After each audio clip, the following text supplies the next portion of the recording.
श्री वृंदावन धाम की, सतगुरुदेव भगवान की।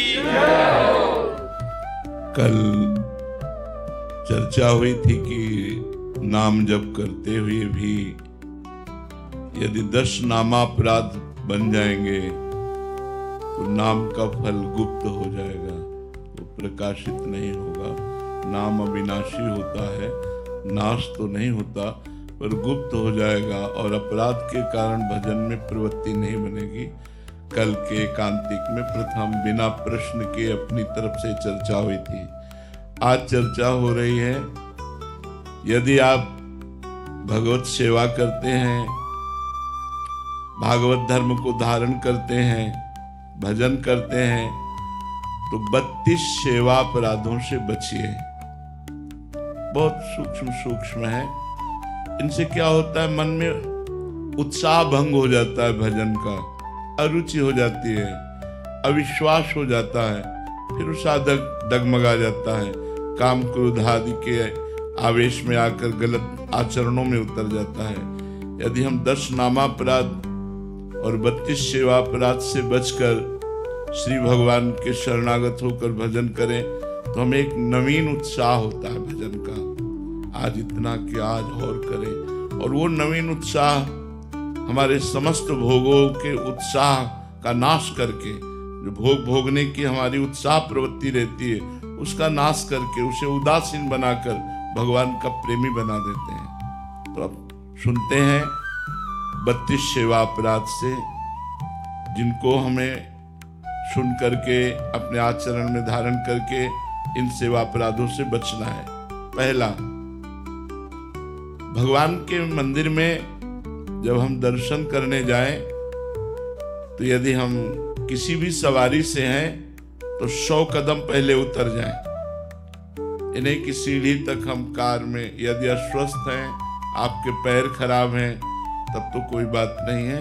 यदि आपके पैर ठीक हैं तो 100 कदम कम से कम मंदिर से दूर उतर जाएं गाड़ी से, और वहीं से नमन करें और पादुका उतार दें अपनी, नंगे पैर वहां जाएं। अगर आप मंदिर में चढ़ते हैं पादुका पहन करके और कहीं प्रभु के आंगन तक पहुंच जाते हैं तो पहला अपराध सेवा का बन जाएगा।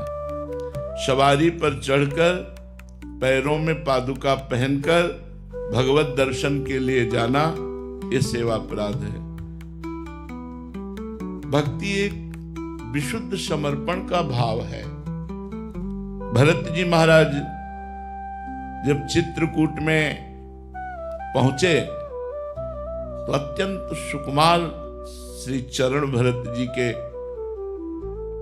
पैदल चल रहे थे, तो छाले पड़ गए थे चरणों में। ये देख करके वशिष्ठ जी ने कहा, भरत, ये बड़े बड़े राजवाहन चल रहे हैं, आप घुड़सवारी कर लीजिए, आप रथ में बैठ लीजिए, आपके चरणों की हालत क्या हो, या पादुका पहन लीजिए।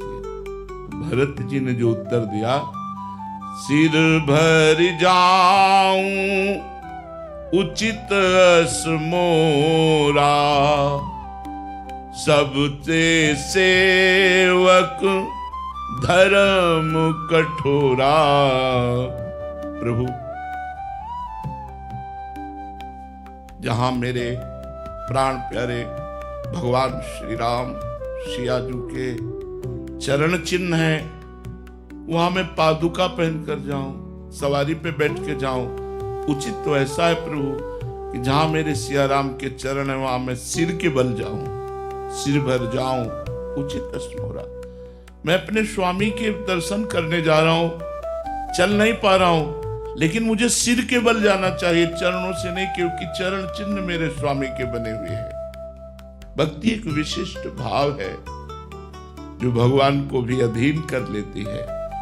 इसीलिए भक्त, उपासक, वैष्णव, भजनानंदी को चाहिए कि अपने प्रभु के श्री विग्रह के दर्शन करने के लिए जब हम मंदिर में जाएं तो कम से कम 100 कदम पहले उतर जाएं और नंगे पैर जाएं। अगर आप सवारी में चढ़कर जाते हैं, जूता पहनकर मंदिर के ऊपर चढ़ते हैं तो ये पहला सेवा अपराध आपका बन जाएगा। दूसरा, भगवान के उत्सवों को मनाएं। हमारे सनातन धर्म में उत्सवों का बड़ा महत्व है, उससे कृपा की प्राप्ति होती है।